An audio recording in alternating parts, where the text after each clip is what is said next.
男人身受重伤，命悬一线，一只脚早已踏入了鬼门关。医生只是用验钞机在伤口处反复的照射，伤口竟以肉眼可见的速度愈合。而这对 V 星人来说只不过是小试牛刀，他们甚至可以预测人类在未来会得的疾病，彻底将病痛扼杀在摇篮里。And that's why we want you to share our story with the world.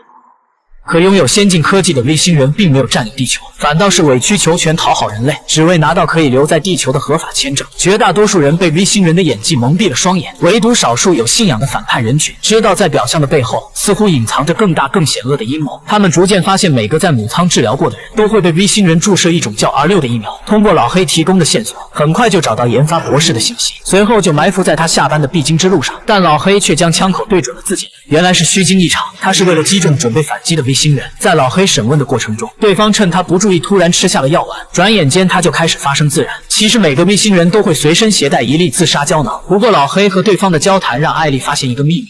You're a visitor. We're on the same side, Eric.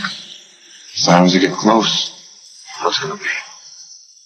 老黑是 V 星人当中反对安娜的一派，而像这样的 V 星人还不在少数，他们号称是第5纵队。与此同时，之前被艾丽杀死的 V 星人，他不仅被复活，还恢复了记忆。如果他说出艾丽在暗中调查他们的事，安娜必定会杀人灭口。不过母舰上的医疗队长也是第5纵队的成员，在没有败露前给卧底注射了安乐死。得知卧底已死的安娜气得直接暴走，以所有医疗人员的性命作为筹码，威胁凶手自己主动站出来承认。医疗队长想站出来时，却被另一个队友抢先顶包，因为保住医疗队长，对第5纵队接下来的计划更加有用。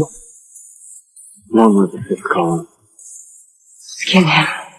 可即便是没有暴露身份，艾丽的处境同样是很危险。她的儿子泰勒受到 V 星人美色的诱惑，成为了他们倡导和平的宣传大使。不过他还不知道的是，通过衣服上的高科技，他和母亲的谈话都在安娜的注视之中。同样刚加入第5纵队的神父杰克也遭到了光头杀手的暗算，可想而知，艾丽的命运也会被惊悚环绕。